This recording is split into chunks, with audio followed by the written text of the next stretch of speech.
there we are.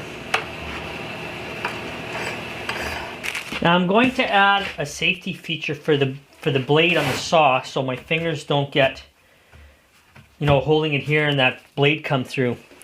So I'm going to set up a block. That way it's hard for me to get my hands in front of that. So it's just a reminder that, hey, this blade is coming through here.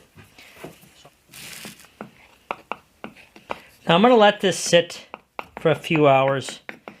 I'm not in no big rush.